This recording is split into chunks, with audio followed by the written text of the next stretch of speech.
पहा चेंडू फार अप्रतिमरित्या टाकण्याचा प्रयत्न मैदानाच्या आतमध्ये नक्कीच. पहा चेंडू फार अप्रतिमरित्या खेळण्याचा प्रयत्न केला गेलाय. पॉईंटच्या दिशेने जलबाची संधी असणारे क्षेत्रक्षणामध्ये थोडीशी चूक बोल तोपर्यंत मैदानाच्या आतमध्ये 2 धावा पूर्ण केल्या गेल्या. गोलंदाजी मार्गवरती या ठिकाणी निलेश पिंजारी असणारे स्ट्राईक वरती दत्ता पवार.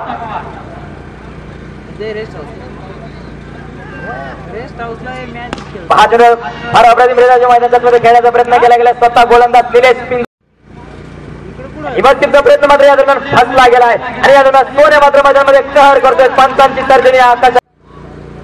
पहा चेंडू डाव्या त्याच्या खूपच दूरवर टाकला तू मनोज दाभाडे.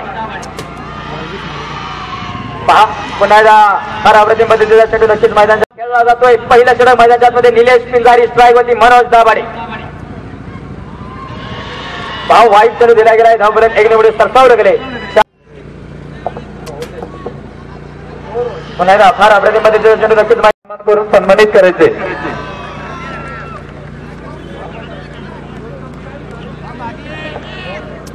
या दरम्यान कामकाज करतो. पहा डावकरी आता फलंदाज व्हेरी व्हेरी ब्युटिफुल स्ट्रोक परंतु या दरम्यान राहुल मोहोळ झेल टिपतोय आणि स्वरांजलला मैदानामधून परतावं लागतंय.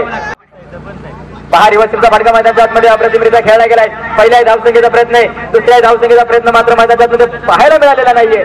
धावफलक 4 धावा. स्ट्राईक वरती बजरंग महाराजकर येऊन पोहोचलाय. पहा अप्रतिम फटका मैदानाच्या आतमध्ये खेळला गेलाय. पाहता पाहता मैदानामध्ये झेल टिपला गेलाय. बजरंग महाराजकर फलंदाज बाद. संजय पाचवा. पहा चेंडू फार अप्रतिमरित्या मैदानाच्या आतमध्ये खेळण्याचा प्रयत्न केला गेलाय. मंजिल इंसान के होत तीच नेहमी जिंकत असतात असं म्हटलं जातं. पुन्हा एकदा गोलंदाज तयार.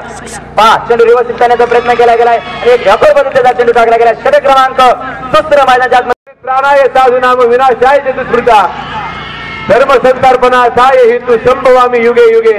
ज्या ज्या वेळेस मतेने बजरंग कधी गोलंदाजीमध्ये सज्ज होत आहेत. मगाशी मी तुम्हाला सांगितलं भीमरूपी महारुद्रा वज्र हनुमान मारुती आणि त्याचप्रमाणे बजरंगाने मगाच्या सामन्यामध्ये चांगली कामगिरी केली होती. शेवटच्या 11 चेंडू 4 धावांची गरज. सामना संपला असं म्हणता येणार नाही. हो त्या ठिकाणी आपण पाहतोय सागर सरकडे खेळला पण त्याने मोठा फटका. क्षेत्रक्षण त्या ठिकाणी नक्कीच नाहीये, फार दूर आहे. 2 धावा दरम्यान पडून पूर्ण केल्या गेल्या. तिसरी धाव पडून पूर्ण केली जाते का? नक्कीच पूर्ण होते का धाव? पंचांनी कडून धावा केल्या आणि कुंजवाडी संघाने 11 बनवत सामना जिंकलाय आणि दरम्यान हा सिंगल त्या ठिकाणी काढली गेली. 2 धावांची गरज. 4 धावांवरती धावफलक घेऊन पोहोचला. हा पहा किती कल्पक फटका खेळला गेलाय आणि याच बरोबर चेंडू टिकलेले सेन एरियामध्ये आणि पवन मावळ चषकाचा मानकरी ठरला आहे. ओम साई काले क्रिकेट क्लब काले संघ या वर्षीचा ओनली फ्रेंड ग्रुप मावळ स्पर्धा आयोजित केलेल्या पवन मावळ चषकाचा मानकरी ठरला. हार्दिक अभिनंदन. प्रेक्षकांना विनंती आहे बक्षीस वितरणाचा कार्यक्रम आतमध्ये गावामध्ये होणार आहे. गणपती मंदिराचे जर होणार आहे तरी सर्व प्रेक्षकांनी गणपती मंदिराचे जरी यायचंय. 10 मिनिटातच बक्षीस वितरणाचा कार्यक्रम